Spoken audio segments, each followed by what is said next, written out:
अवध पंच की ओर से मधुकर उपाध्याय का राम राम भैया। आजकल अखबारों में, पत्र पत्रिकाओं में, टेलीविज़न चैनलों पर एक चीज़ की बहुत चर्चा है और वो अकारण नहीं कही जा सकती क्योंकि उसका एक कारण तो है, लेकिन मुझे लगता है कि उस पर दूसरे ढंग से भी सोचने की आवश्यकता है। मैं बात कर रहा हूँ उत्तराखंड के मुख्यमंत्री, जो अभी हाल फिलहाल मुख्यमंत्री बने हैं, तीरथ सिंह रावत जी। उन्होंने एक बयान दे दिया। अब उस बयान को लेकर लोग बिल्कुल उनके पीछे पड़ गए हाथ धो के। तीरथ सिंह रावत इससे पहले भी ये इस तरह की बातें करते रहे होंगे, कर सकते हैं, क्योंकि एक अंतर होता है। जब आप निजी स्तर पर कोई बात करते हैं तो लोग उस ओर उतना ध्यान नहीं देते। आपको ये समझना चाहिए कि वो किस तरह की प्रतिक्रिया होगी, ये इस पर निर्भर करता है कि आप किस कुर्सी पर बैठे हैं। एक सामान्य नागरिक चाय की दुकान पर, ठेले पर, गली मोहल्ले में कुछ कहता है तो लोग उस पर ज़्यादा ध्यान नहीं देते, लेकिन अगर कोई जिम्मेदार आदमी, किसी जिम्मेदार पद पर बैठा हुआ व्यक्ति कोई टिप्पणी करता है, कोई बात कहता है, वो चाहे जितनी गंभीरता से अपनी बात कह रहा हो, अगर कुछ लोगों को वो रास नहीं आती तो वो उसके खिलाफ हंगामा खड़ा कर देते हैं। अब लोग तो बिल्कुल खुर्दबीन लगा के मैग्नीफाइंग ग्लास लेके देखते रहते हैं कि आपने क्या कहा, कैसे कहा, कहते वक्त आपके हाथ, पांव और चेहरे की मुद्राएं कैसी थी, भंगिमाएं कैसी थी, और आपके चेहरे पर हंसी थी या चेहरे में क्रोध था या आप दुखी थे, आपने कैसे वो बात कही, ये भी, इसको आप बॉडी लैंग्वेज कहते हैं, वो सब पढ़ा जाने लगता है अचानक जैसे ही आप कुर्सी पर पहुंचते हैं। तो मैं मानता हूं कि ये दोष तीरथ सिंह रावत जी का नहीं है। मुझे तो ये शुद्ध अनुभव की कमी का मामला लगता है। रावत जी इससे पहले मुख्यमंत्री जैसे किसी पद पर नहीं थे। मुझे लगता है कि वो जल्दी ही और बहुत तेज़ी के साथ सीख जाएंगे कि उनको क्या कहना चाहिए, कैसे कहना चाहिए और कब कहना चाहिए। मामला ये हुआ कि एक जगह भाषण कर रहे थे रावत जी, और उन्होंने उसमें कह दिया कि मैं एक बार कहीं जा रहा था और हवाई जहाज़ में बगल में एक बहन जी बैठी हुई थी। रावत जी ने कहा, मैंने उनको देखा और मैंने उनके गमबूट देखे। चलिए, ये तो कोई इसमें गड़बड़ नहीं है। फिर उन्होंने कहा कि जब मैंने थोड़ा ऊपर देखा, गमबूट से ऊपर, तो घुटने फटे हुए थे। घुटने फटे हुए मतलब जो कपड़े पहन रखे थे वो फटे हुए थे घुटने के पास। लेकिन जब उन्होंने घुटने देखे तो बगल में पलट के देखा तो उस बहन जी, तीरथ सिंह रावत जी के शब्दों में, बहन जी के दो बच्चे भी साथ में यात्रा कर रहे थे, वो भी बैठे थे। पूछा इन्होंने कि आप क्या करती हैं, आप कौन हैं, कहाँ से हैं? तो उन्होंने बताया कि उनके पति जेएनयू में, जवाहरलाल नेहरू विश्वविद्यालय में प्रोफेसर हैं और वो एक एनजीओ में काम करती हैं, एनजीओ चलाती हैं। तो तीरथ सिंह रावत जी ने ये सब मंच से बोला और उसके बाद उन्होंने कहा कि उनके घुटने दिखते हैं और समाज के बीच में वो जाती हैं इसी तरह फटे घुटने जिसमें दिखाई देते हो ऐसे कपड़े पहनकर, बच्चे साथ में हैं। ये क्या संस्कार है?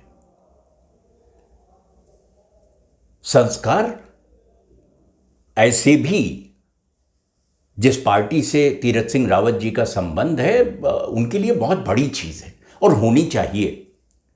संस्कार विहीन व्यक्ति तो कहते हैं कि बिल्कुल बेकार है, वो पशु के समान है। संस्कार तो होना ही चाहिए, लेकिन संस्कार की सीमा, अगर मुख्यमंत्री जी को इस बात पर आपत्ति हो गई कि घुटने के पास जीन्स फटी हुई थी, तो संस्कार की सीमा उन्होंने खुद क्यों तोड़ दी? उनसे किसी ने पलट के पूछा नहीं, लेकिन कोई ना कोई पूछ ही लेगा किसी दिन कि भाई साहब आपने गमबूट देखे तो चलेगा, फिर उसके ऊपर कैसे आपने देखा? वो आपको आवश्यकता क्यों महसूस हुई? और फिर एक किस्सा उनको कोई न कोई आजकल में सुना ही देगा। वो रामायण से है, वाल्मीकि रामायण में तो है ही है, तुलसीदास जी के यहाँ भी वो किस्सा है। ये घटना तब की है जब सीता जी का हरण हो गया था और रावण उनको लंका ले गया, और राम वन वन भटकते हुए सीता की तलाश कर रहे हैं, खोजते हुए जा रहे हैं, दोनों भाई राम लक्ष्मण। ये किष्किंधा कांड में इसका उल्लेख आता है, जिसमें वो जाकर मिलते हैं ऋषिमुख पर्वत पर सुग्रीव से, वानरराज सुग्रीव से, और सुग्रीव को बताते हैं, सुग्रीव अपना कष्ट बताते हैं कि उनके भाई ने उनके साथ ऐसा किया।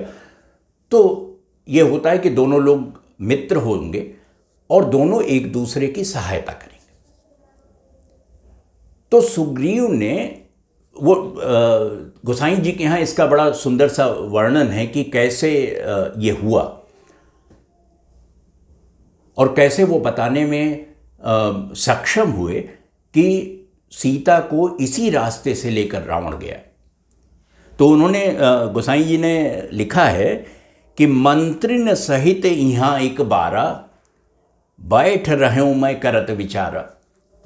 तो वहाँ बैठ के बातचीत कर रहे थे अपने मंत्रीगणों से, सभासदों से, और गगन पंथ देखी मैं जाता, कि हवाई मार्ग से, वायु मार्ग से मैंने किसी को जाते हुए देखा, और वो असहज हुए क्योंकि वो स्थिति असामान्य थी। क्यों हुए?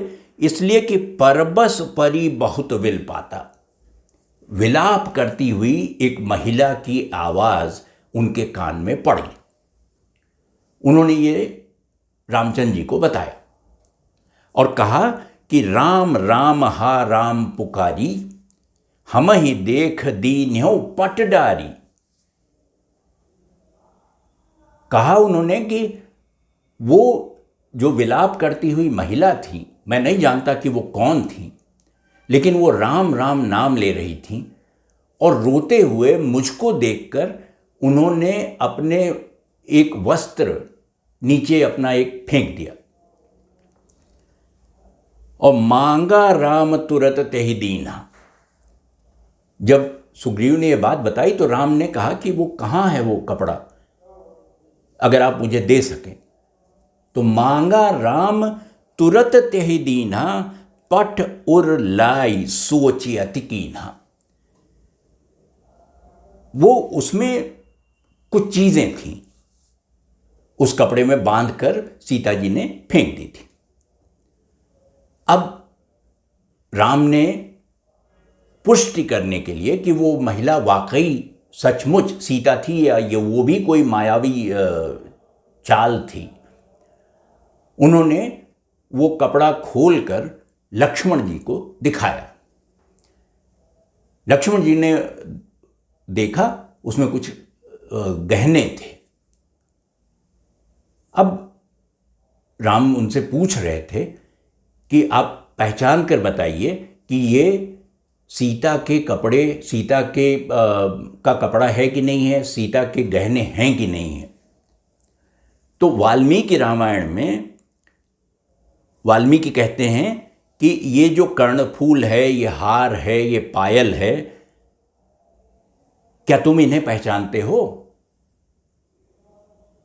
लक्ष्मण ने आंखें नीची की और श्री राम से कहा कि ना ही जानामि केयूरे नाहमि जानामि कुंडले। न तो मैं हाथ में पहनने जाने वाले गहनों के बारे में जानता हूं और न मैं कुंडल जानता हूं, कान में पहने जाने वाले। और नूपुरे त्वभिजानामि नित्यम पादाभिवंदनात्। हाँ, एक इसमें से जो आभूषण है वो मैं पहचानता हूं, वो नूपुर है, पायल है, क्योंकि मैं उनके चरण की रोज वंदना करता था और मैंने वो पायल उनके पांव में देखी थी। तो निश्चित रूप से जिस महिला का जिक्र सुग्रीव कर रहे हैं वो माता सीता ही रही होंगी। अब इसमें संस्कार वाली बात देखिए। लक्ष्मण कहते हैं कि मैंने सीता के चरण के अतिरिक्त वो जो घुटने के पास तक तो आने की नौबत ही नहीं थी, सिर्फ नीचे, सिर्फ चरण देखे, उसके ऊपर देखा ही नहीं। ये संस्कार। ये तीरथ सिंह रावत जी को किसी ने बताया नहीं कि भारत में संस्कार को किस स्तर तक, किस सीमा तक ले जाते हैं लोग, किसको सचमुच का संस्कार, वास्तविक संस्कार माना जाता है। काल, देश, परिस्थितियां बदलती हैं तो कुछ चीजें बदल सकती हैं, लेकिन जो मौलिक संस्कार हैं वो नहीं बदलते। तो मुझे लगता है कि जो रावत जी हैं वो एक बार रामचरितमानस और उससे भी ज़्यादा वाल्मीकि रामायण, उसका एक बार पाठ कर लें और ख़ासतौर पर किष्किंधा कांड पढ़ लें और तब किसी महिला के गमबूट के ऊपर देखने की बात करें और तर्क के साथ ये बात रख सकें कि ऐसा था और ऐसा मुझे इसलिए करना पड़ा। लक्ष्मण राम के सामने जैसी विपत्ति थी वन में, लक्ष्मण उस समय भी केवल सीता के चरण देख रहे थे, उसके अतिरिक्त कुछ नहीं देख रहे थे। घुटने देखने का सवाल ही नहीं था और रावत जी ने घुटने देखे। सारा बवाल ही इसलिए है कि उन्होंने घुटना देखा। अब तीरथ सिंह रावत जी और कुछ लोग ये कह रहे हैं, आरोप प्रत्यारोप चल रहे हैं, महिला आयोग में मामला चला गया है, सब लोग शिकायतें कर रहे हैं कि ये बिल्कुल गलत बात है। तो कोई महिला क्या पहनेगी क्या नहीं पहनेगी ये उसका अधिकार है, ये वो तय करेगी। आप इसका निर्णय करने वाले नहीं हो सकते, उस पर कोई निर्णय थोपा नहीं जा सकता। ये बात जितनी जल्दी समझ में आए, और अगर आपके मन में कभी कोई दबी कुछ भावना है भी कि ऐसा ड्रेस कोड होना चाहिए, इस तरह की पोशाक पहननी चाहिए महिलाओं को, तो उसको मुलतवी कर दें, थोड़े दिन के लिए टाल दें। जब स्थितियां बदलेंगी, आपके अनुकूल हो जाएंगी, आप जो चाहेंगे वो होगा, तो वो भी कर लीजिएगा। हमने बहुत कुछ देख लिया, वो भी देखेंगे, हम भी देखेंगे जब सब लोग देखेंगे। तो आज अवध पंच में इतना ही भैया। अगले अंक में आपसे फिर भेंट होगी। तब तक आप ये कार्यक्रम देखकर अगर कोई प्रतिक्रिया में कोई बात कहना चाहते हैं, सुझाव देना चाहते हैं, तो हमें awadhpanch@gmail.com पर लिखिए। हम उसके हिसाब से कार्यक्रम में बदलाव, सुधार करने का प्रयास करेंगे। तो अगले अंक में आपसे भेंट हो, तब तक के लिए राम राम भैया।